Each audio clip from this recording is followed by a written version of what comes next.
What's up mga idol? Sa video na to ay magpapalit po tayo ng LCD ng Realme C67 4G at pinadala po pala ito via Lalamove. Maraming salamat po sa inyong tiwala. At sa gustong magpaayos ay mag-PM lang kayo sa ating FB page, Jolphone TV Official New Feeds. At ayun mga idol, bago-bago pa lang, wala naman pong basag ang screen, nangitim lang po ang ilalim. Ayan, so i-on po natin at kung napapansin nyo mga idol, may mga itim-itim po sa pinaka-ilalim niya. So hindi basag ang screen pero nangitim. So nabagsak po ito mga idol, malakas po siguro dahil napakatibay po ng LCD nito. Bagong labas pa lang ito mga idol noong February 2024. At ayan mga idol, bago natin mabuksan at mapalitan ng LCD, tanggalin muna natin yung likod. At ayan, so disassemble muna natin. So initan po natin ng konti. So wag niyo pong lakasan dahil plastic po ito mga idol. So pwede po siyang mangulubot-kulubot. At ayan, gumamit tayo ng pantastas at iangat po natin ang pinaka-likod po niya. Ayan mga idol, kasama po ang camera glass sa pag-angat. Hindi po siya delikado mga idol dahil ayan, natutupi po siya, plastic lang po siya. At ayan mga idol, yan po yung ilalim at baklasin po natin lahat ng screw at mag-shoutout muna tayo rito. Ayan lahat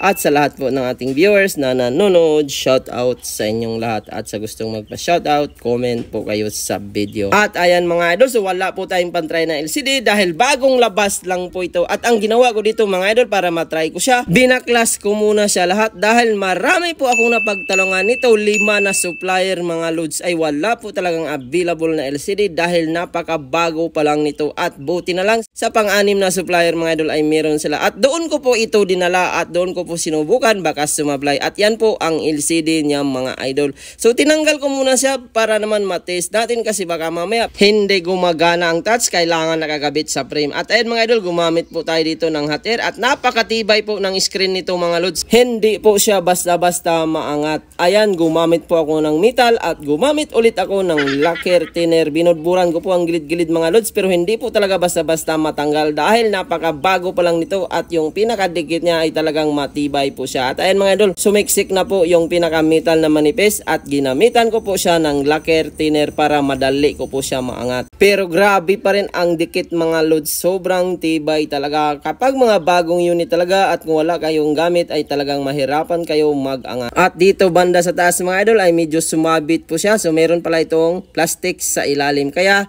ayan, ininitan ko ulit mga idol at dito po ako nag-angat sa baba. Ayan, medyo lumambot ng dikit sa baba dahil nandyan po yung kunti lang ang dikit. At ayan mga idol, so kung napapansin nyo, meron pong plastic na bumabara doon sa taas. Kaya pala sumasabit ang pinaka pantastas. At ito po yung itsura ng LCD mga idol. So tinanong ko ito sa una kong supplier, sa pangalawang supplier, sa pangatlong supplier ay wala talaga silang available pa. At sa panghuli kong tanong mga idol ay dinala ko na ito sa kanya para masigurado na nag-display. Kaya ko po tinanggal siya mga idol. At ito po yung na-test natin mga idol. Galing po ito sa supplier. So na-test ko na po ito doon mga idol. Ang supplier na meron lang nito ay si Ana Store sa May Show Boulevard. So dinala ko ito doon mga idol at doon ko po sinubukan at buti na lang gumana kagad. Hindi po siya namimili ng screen. Ayan mga idol, so test ko rin para maipakita ko sa inyo kung paano mag-test nito. Ayan, salpak lang natin. Sunod naman, ilagay natin ang battery. At ang kagandahan dito mga idol, maganda po ang pag-test natin dahil natanggal na po natin ang LCD. At ayan, iyon natin. At kung napapansin nyo mga idol, napakalinaw po ng LCD nito kahit replacement na. At antayin po natin kung magta-touch bago natin i-dikit ang pinaka-screen. At ayan mga idol, kung napapansin nyo po siya, okay naman ang touchscreen. At tingnan po natin mamaya kung natataasan at nabababaan na ba ang ilaw. At ayan, so ang gagawin natin mga idol, linisan muna natin ang frame bago natin i-install. Ayan, tanggalin muna natin ang battery. At kung napapansin nyo naman, napakaganda po ng LCD, gumagana ang touch. At ayan, tanggalin natin. So ito po yung hitsura niya mga idol. Napakabago pa lang po nito at makakabili ka lang nito kay Ana Store sa Show Boulevard, Mandaluyong. So supplier po yan ng stock ng LCD mga idol. At doon sa pinakakinuhaan ko talaga ng LCD ay wala pong available. Pati na po sa mga ibang supplier mga idol ay tinanong ko ay wala talaga silang available dahil napakabago pa nito at baka mag-order pa lang sila at hindi pa nakarating. At kapag sa online naman tayo mag-order mga idol, mag-antay po tayo ng 1 week o 2 weeks bago makarating. So matagal po yan at baka mainip po ang may-ari nito. At dahil pinalalamob lang ito, kinabukasan ko na ito pinakuha at talagang sinadya ko pa ito sa supplier para maayos. Kaya ingatan nyo po, lalo lalo na kung bagong labas pa lang at dahil bihira lang po ang may available at napakamahal pa po ng screen kapag bagong labas pa siya. Ayan mga idol, so wala po siyang takip sa pinaka earpiece sa ibabaw, so diretso na po natin ilapat mga idol.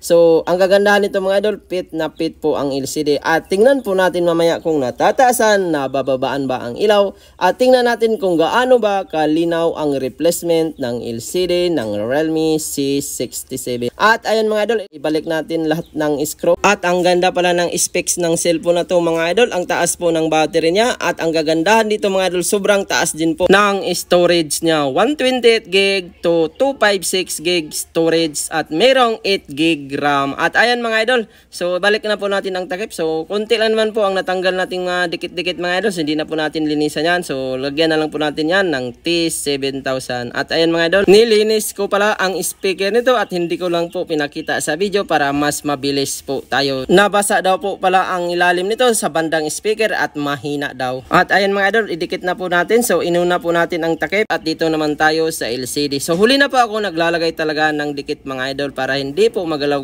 ang pinaka LCD. At ayan mga idol, T7000 po ang ginamit natin. So gilid-gilid lang po tayo magdikit. So meron naman pong sobra-sobra niyan mga idol at kailangan malinis mo kaagad para hindi matuyo ang dikit, para hindi ka po mahirapan magtanggal. At ayan mga idol, maglalagay po tayo ng guma at 2 hours po natin alisin ang guma para yung dikit po na nilagay natin ay ma-fix po talaga ang LCD at hindi agad-agad matatanggal kahit mahuhulog pa. At ayan, nilinis ko muna siya mga idol dahil marami pong sumubrang dikit. At shout out po pala kay Ma'am Laurel. So siya po ang nagrito sa atin para maayos ang cellphone nito. So kaibigan po niya at suki ko na po si Ma'am Laurel. So nasatisfied po siya sa ating gawa kaya pati yung kaibigan niya ay dito na niya pinapaayos ang mga sirang cellphone. At maraming salamat ma'am sa inyong tiwala. At ayun mga idol, i-charge muna natin at hintayin po natin sa loob po ng 2 oras dahil marami po akong ginawa nitong yung oras na ito mga idol dahil marami po itong kasabay nung dinala ko sa supplier at kinabit ko lahat.